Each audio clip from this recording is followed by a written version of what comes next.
Halo teman-teman semuanya, Assalamualaikum warahmatullahi wabarakatuh. Om Swastiastu, Namo Buddhaya, Salam Kebajikan.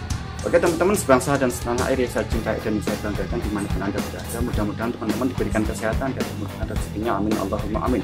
Oke teman-teman, tema kali ini adalah bahasa Indonesia, di mana bahasa Indonesia ini adalah asas negara kita, dan bahasa Indonesia ini adalah karya terbesar Indonesia. Dan bahasa Indonesia juga diklaim Malaysia karena dianggap bahwa bahasa Indonesia ini adalah bahasa Melayu. Oke teman-teman, saksikan video ini sampai selesai dan jangan lupa like, komen, dan subscribe. Jadi guys, apakah cerita mengenai tentang Kampung Madras, ya, Bhinneka Tunggal Ika? Tanpa berbasa-basi guys, yuk kita sama-sama nonton di dalam video pada kali ini guys. Yuk. Wow. Oh, Abang Apoy. Spot. Kuliner.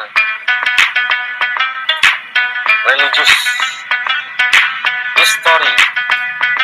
Bhinneka Tunggal Ika Medan, Kampung Madras. Oke, kali ini aku akan cari Apoy untuk menanyakan tentang Kampung Kubur dari kacamata sejarah.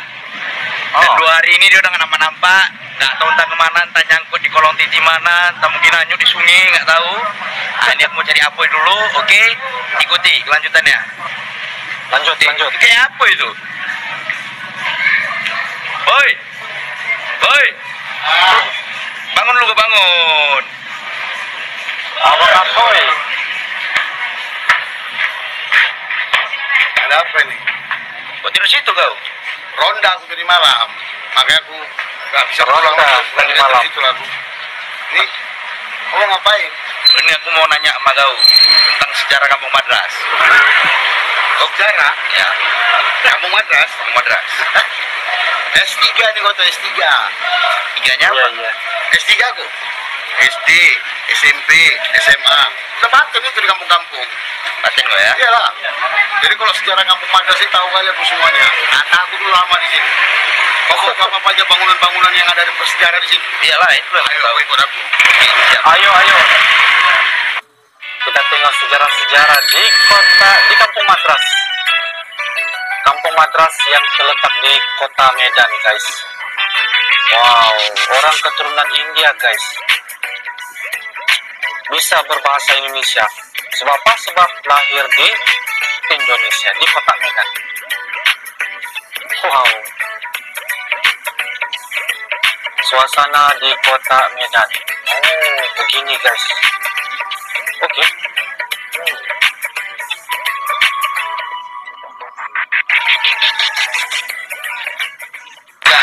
Hai sahabat Kampung Kubur Project, ketemu lagi bersama Apoy dan Kampung Kubur Project. Kali ini kami akan membahas tentang yang mana saja disebut dengan Kampung Madras, yang mana dikatakan Kampung Kubur, dan pada akhirnya apakah ada yang disebut dengan Kampung Kling. Nah, kita akan membahas itu semua nanti bersama Kampung Kubur Project dan Apoy. Nah, batas wilayah Kampung Madras itu sendiri, selain luasnya 10 hektar, menurut para sejarawan bahwa Kampung Madras itu meliputi wilayah Medan Petisa dan sebagian kecil dari wilayah Medan Kolonia. Nanti kami akan mengajak Anda berjalan-jalan untuk menelusuri wilayah-wilayah batasan Kampung Madras. Dan satu hal lagi, bahwa Kampung Madras memiliki sebuah keunikan yang tidak dimiliki daerah-daerah lain yang ada di Indonesia. Nah, sejauh kaki saya melangkah dan sejauh mata saya memandang, saya nggak tahu dengan bagaimana dengan pengalaman para penonton sekalian, tapi yang pernah saya lihat bahwa di sebuah wilayah yang memiliki 5 rumah ibadah dan saling berdampingan serta tidak pernah menimbulkan gesekan-gesekan, itu hanya ada di wilayah Kampung Madras. Dan nanti saya akan tunjukkan bagaimana rumah-rumah ibadah itu saling berdampingan. Maka sangat layak rasanya apabila Kampung Madras ini disematkan sebagai Kampung Bhinneka Tunggal Ika yang ada di kota Medan dan Indonesia. Dan nanti kita akan melihat lagi bagaimana keunikan-keunikan Kampung Madras. Kampung Madras yang notabene sesuai dengan namanya adalah tempat komunitas tinggalnya masyarakat India, tapi pada kenyataannya di Kampung Madras membaur seluruh suku dan agama dan hidup saling berdampingan tanpa ada gesekan. Itulah Bhinneka Tunggal Ika yang tercipta di Kampung Madras. Mantap. Ada 5 rumah ibadat ya di Kampung Madras berdampingan, guys. berbeda-beda. Oke. Saat ini aku ada di perkuburan Indian Muslim yang terletak di tengah-tengah Kampung Madras. Perkuburan ini dikhususkan hanya mereka-mereka yang Indian Muslim karena dikelola oleh Yayasan The South Indian Muslim. Di kuburan ini juga ada kuburan Maulana Syekh Abdul Hadi Makkah yang dikuburkan di tahun 1964. Ini kuburannya.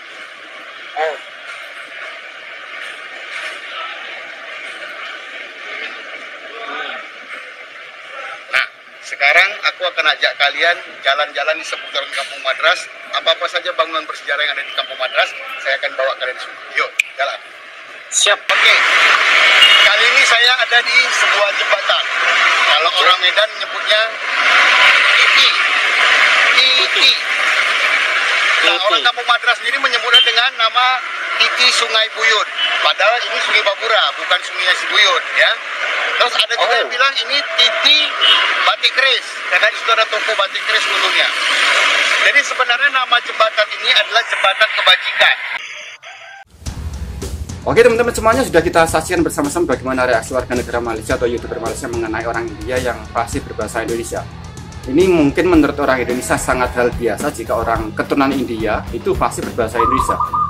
Kalau di Indonesia ini biasa-biasa saja, tapi kalau ini berbeda jika ini terjadi di Malaysia. Karena di Malaysia warga negara, jika di Malaysia orang India itu tidak fasih berbahasa Melayu Malaysia.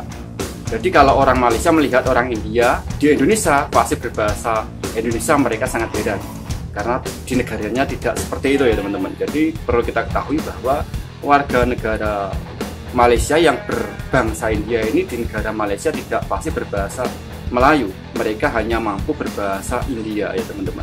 Jadi tidak heran jika orang China ataupun India yang ada di Malaysia ini tidak mampu berbahasa Melayu. Mereka cenderung memakai bahasa ibunda mereka. Seperti India ya mereka memakai bahasa Tamil. Begitupun juga China, dia memakai bahasa Mandarin ya. Jadi itulah kehebatan bangsa Indonesia. Apapun suku bangsa, ketika dia tinggal di Indonesia, maka mereka wajib menguasai bahasa Indonesia. Yang terjadi sekarang orang China atau orang Tionghoa, jika dia tinggal di Indonesia maka mereka fasih berbahasa Indonesia dan mereka juga fasih berbahasa daerah mereka.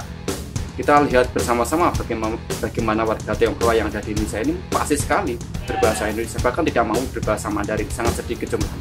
Oke teman-teman, bagaimana menurut Anda? Silakan teman-teman berkomentar di bawah kolom komentar. Cukup sekian video dari saya, apabila ada kesalahan mohon maaf ya sebesar-besarnya. Wassalamualaikum warahmatullahi wabarakatuh. Salam NKRI.